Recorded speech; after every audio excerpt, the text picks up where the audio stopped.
Next question है, क्षेत्रफल A का कोई धारावाहिक वृत्ताकार पाश अपने केंद्र पर कोई चुंबकीय क्षेत्र B उत्पन्न करता है। यह दर्शाइए कि पाश का चुंबकीय आघूर्ण इतना होगा। तो चलिए चलते हैं इस क्वेश्चन में। हम ये जानते हैं कि I धारा के साथ R त्रिज्या वाले वृत्ताकार लूप के केंद्र पर यदि चुंबकीय क्षेत्र होता है तो उसका मान है μ0I/2R। और इस केस में हम R की वैल्यू को देखेंगे क्षेत्रफल के अकॉर्डिंग A = πr² और R क्षेत्रफल के अकॉर्डिंग A/√π के रूप में लिखा जा सकता है। इसकी इस वैल्यू को धारा में जो हमें पहले इक्वेशन से यहाँ से प्राप्त होती है, धारा की वैल्यू I = 2BR/μ0, इसमें R की वैल्यू को इंट्रोड्यूस करेंगे, हमें ये वाला रिजल्ट मिल जाएगा। और अब हमें देखना है चुंबकीय आघूर्ण को, जिसकी वैल्यू होती है I × A, और I की वैल्यू ये रखते हुए हम उसे A के साथ मल्टीप्लाई करेंगे, हमें रिजल्ट मिलेगा 2BA μ0√A/π। और ये हमारा फाइनल रिजल्ट है जो हमें चुंबकीय आघूर्ण के रूप में प्राप्त होता है। नेक्स्ट क्वेश्चन बी पार्ट, एक समान चुंबकीय क्षेत्र में निलंबित किसी आयताकार धारापाश पर कार्यरत बल आघूर्ण के लिए व्यंजक उत्पन्न कीजिए। तो ये सिंपल सा वो क्वेश्चन है जो डायरेक्टली बुक में होता है सॉल्व। इसको देखते हैं, ये और पार्ट में था।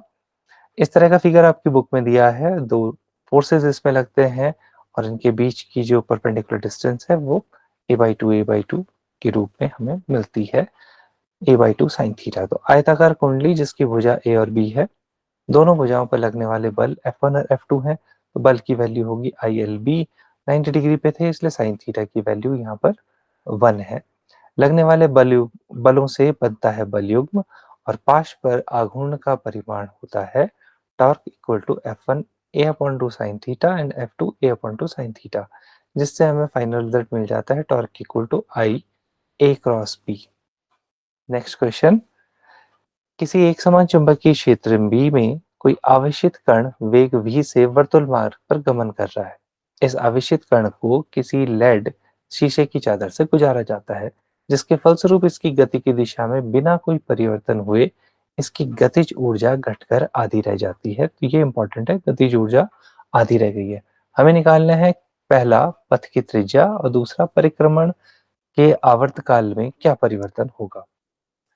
तो इसका आंसर देखिए, आवेशित कण यदि एक समान चुंबकीय क्षेत्र के में वृत्त में घूम रहा है तो उसकी त्रिज्या होती है mv/qb के रूप में और आवर्तकाल 2πm/qb होता है। और हम ये देख रहे हैं कि आवर्तकाल वेलोसिटी पर निर्भर नहीं कर रहा है। तो कण लेड की चादर से जब गुजरता है और अपनी आधी गतिज ऊर्जा खो देता है, इसकी दिशा में कोई परिवर्तन नहीं होता है, ये हमें क्वेश्चन में ही दिया हुआ है। तो देखते हैं आगे कि यदि उसका प्रारंभिक वेग v है तो प्रारंभिक गतिज ऊर्जा होगी ½ mv² और नई गतिज ऊर्जा ½ mv' है। और इसमें हमें क्वेश्चन में दिया गया है कि आधी गतिज ऊर्जा वो समाप्त कर चुका है अपनी, तो प्रारंभिक गतिज ऊर्जा का आधा होगा ये। और इसमें से v' की वैल्यू निकल के आ जाएगी v²/2 और v' की वैल्यू हो जाएगी v²√2 v/√2। तो नई त्रिज्या इसके अकॉर्डिंग हमारे पास आएगी r' r की जैसे mv/qb था तो mv'/qb, v' की वैल्यू है v/√2, इतना आ गया। और इसके बाद r की वैल्यू r/√2 के रूप में हमारे पास आ जाएगी, क्योंकि mvb ये वाली वैल्यू r के बराबर है, ये r की पुरानी r की वैल्यू है, तो r/√2 r' की वैल्यू हमारे पास आ गई है। नया आवर्तकाल, जैसे हम पहले देख चुके हैं कि आवर्तकाल v पर निर्भर नहीं करता है, तो आवर्तकाल अनचेंज रहेगा, इस पे कोई भी फर्क नहीं पड़ेगा। 33वां क्वेश्चन है, कला संबंध स्रोत क्या होते हैं? सतत व्यतिकरण पैटर्न का परीक्षण करने के लिए इनका होना क्यों आवश्यक है? और इसी में दूसरा भाग है, दो स्वतंत्र स्रोतों के प्रकाश कला संबंध नहीं होते हैं, इनकी व्याख्या कीजिए। सेकंड क्वेश्चन इसी के साथ है, किसी पर्दे से 1.2 मीटर की दूरी पर एक दूसरे से 0.1 मिलीमीटर दूरी पर दो झिर्रियां व्यवस्थित की गई हैं और इन झिर्रियों के किसी दूरस्थ प्रकाश स्रोत से 600 नैनोमीटर तरंग दैर्घ्य का प्रकाश आपतन कर रहा है। तो हमें पता लगाना है पर्दे के निकटवर्ती चमकीली व्यतिकरण फ्रिंज के बीच कितनी दूरी होगी, फिर पहली चमकीली फ्रिंज की कोणीय चौड़ाई अंशों में ज्ञात करना है। तो क्वेश्चन को अप्रोच करने से पहले हम ये देखते हैं कि ये क्वेश्चन कितने नंबरों में टूटेगा। तो ये है पहले का पहला भाग, कला संबंध स्रोत की परिभाषा 1 नंबर, सतत व्यतिकरण पैटर्न के लिए कला संबंध स्रोतों का आवश्यक होना, इसकी व्याख्या करना 1 नंबर। सेकंड क्वेश्चन में है निकटवर्ती चमकीली फ्रिंजों के बीच की दूरी का परिकलन भी 1 नंबर, कोणीय चौड़ाई का परिकलन 1 नंबर और सेकंड क्वेश्चन में व्याख्या से संबंधित जो बात है उसका 1 नंबर। तो टोटली ये क्वेश्चन एक-एक नंबर के 5 भागों में टूटा है। तो आइए चलते हैं इस क्वेश्चन को देखते हुए।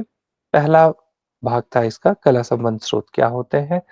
सिंपल थ्योरेटिकल क्वेश्चन है, इसलिए इसका आंसर दे सकते हैं यहाँ पर। 2 या अधिक प्रकाश स्रोत जिनमें एक ही आवृत्ति हो, इनका स्थिर फेज अंतर हो और एक साथ तरंगें उत्सर्जित करें तो उन्हें कला संबंध स्रोत कहते हैं।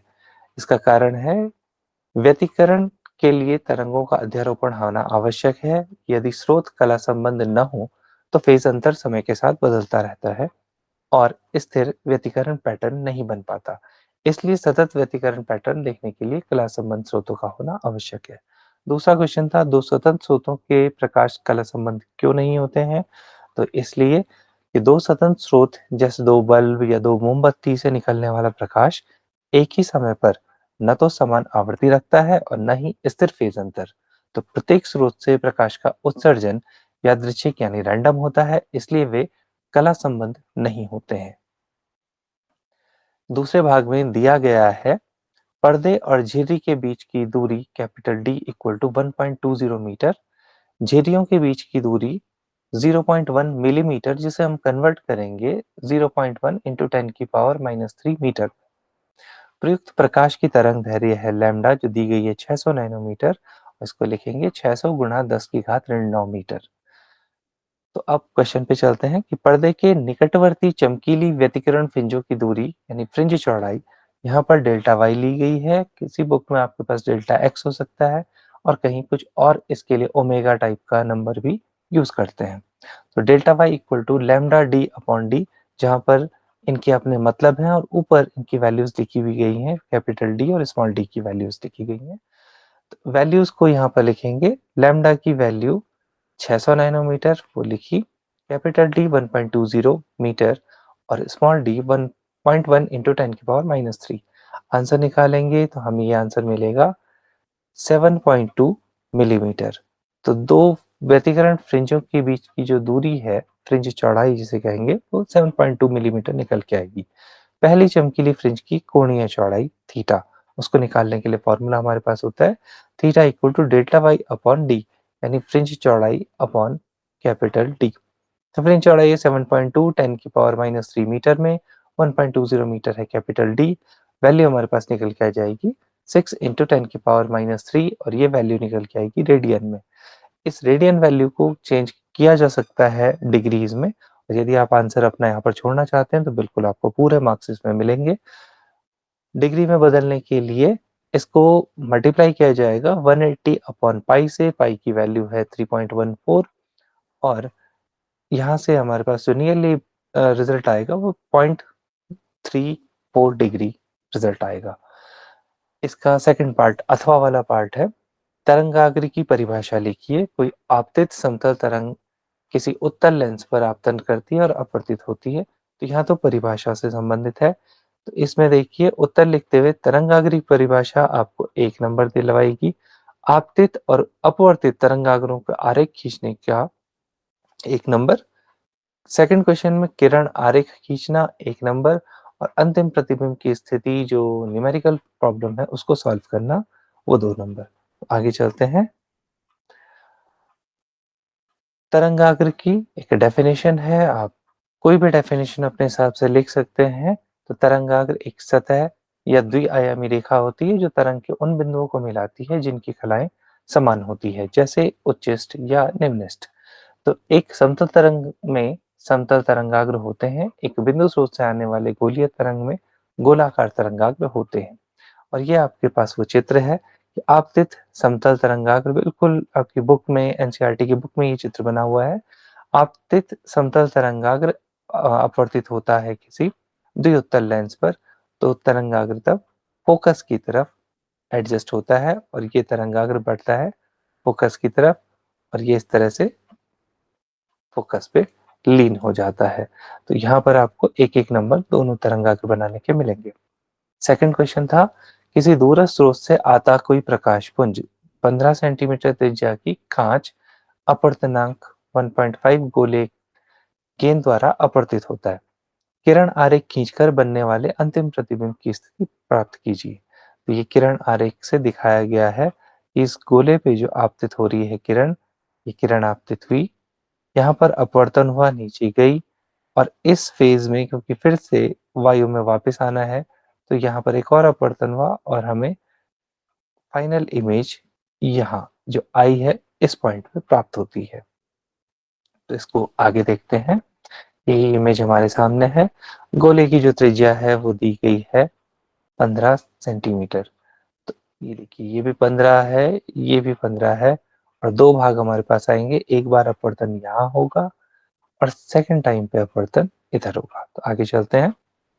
प्रथम सतह यानी वायु से कांच पे जाने पर गोले की प्रथम सतह का त्रिज्या r और दूरस्थ वस्तु इन्फिनिटी पे होगी u1 की वैल्यू, क्योंकि वस्तु दूर से आ रही थी तो u की वैल्यू इन्फिनिटी होगी। इन्फिनिटी से पे वस्तु रखी गई है, वहां से प्रकाश आ रहा है और अपवर्तित होता है।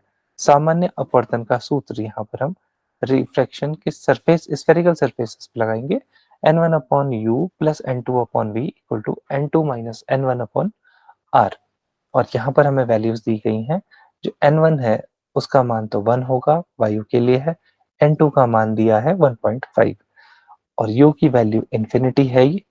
r 15 सेंटीमीटर है, पॉजिटिव 15 सेंटीमीटर होगा। प्रकाश की दिशा की तरफ ये वाला बन रहा है, p से लेके c तक की वैल्यू r पॉजिटिव में रहेगा। 1 अपॉन u1 0 हो जाएगा क्योंकि u1 की वैल्यू है इन्फिनिटी। और इस तरीके से हम रिजल्ट जब निकालेंगे तो हमें मिलेगा v1 की वैल्यू 45 सेंटीमीटर, यानी जो इस पॉइंट पर अपवर्तन होगा उसके कारण बनने वाला प्रतिबिंब आई डैश I1 है जो वो इस पॉइंट से 45 सेंटीमीटर की दूरी पर होगा। तो v1 इस सरफेस से, क्योंकि हम यहाँ पर इस सरफेस को ले रहे हैं, यहाँ पर अपवर्तन हो रहा है तो अभी दूरियां यहाँ से ली जाएंगी P1 वाले पॉइंट से। इस पॉइंट से सारी दूरियां ली जा रही हैं। तो 45 सेंटीमीटर दूर ये यहाँ से बना है। यह दूसरी सतह के बाहर बाहर की दिशा में 15 सेंटीमीटर दूर होगा। तो देखिए 45 सेंटीमीटर तो यहाँ से दूर था। इसका जो डायमीटर है वो 30 सेंटीमीटर का है और इसके बाद जो 30 सेंटीमीटर का डायमीटर है तो जो डिस्टेंस बच गई वो 45 सेंटीमीटर थी टोटल। इसमें से जो डिस्टेंस बची वो 15 सेंटीमीटर बच जा रही है। फिगर देखने में काफी बड़ा लग रहा है, इन वैल्यूज के हिसाब से देखा जाए तो 15 सेंटीमीटर दूर होगा बाहर दूसरी दिशा में। तो दूसरी सतह के लिए यह आभासी वस्तु के रूप में कार्य करेगा। अब चलते हैं दूसरी सतह पर। दूसरी सतह पर कांच से वायु को हटा देते हैं। दूसरी सतह ये वाली आ गई है इस पॉइंट पर।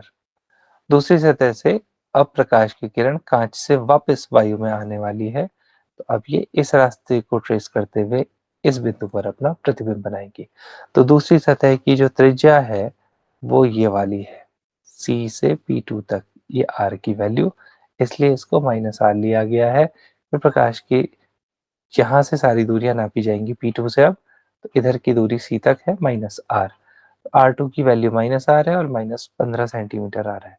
तो दूसरी सतह के लिए N1 1, N1 क्योंकि वही है वायु वाली सतह है, N2 1.5 जो ये गोला था उसका पदार्थ की वैल्यू और U प्लस 15 सेंटीमीटर कि ये वस्तु यहाँ पर रखी गई है जो कि 15 सेंटीमीटर दूर है P2 पॉइंट से, इसलिए 15 सेंटीमीटर पे U आया।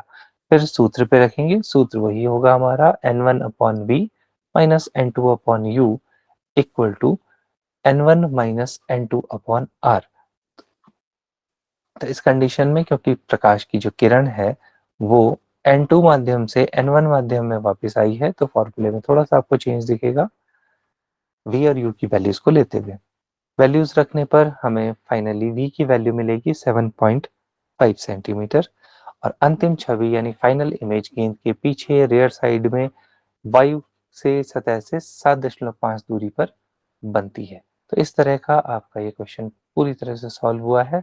धन्यवाद आप सभी का जुड़ने के लिए युक्तम ऑनलाइन चैनल के साथ। तो आप सभी को शुभकामनाएं, आपका पेपर काफी अच्छा हो। आप पेपर्स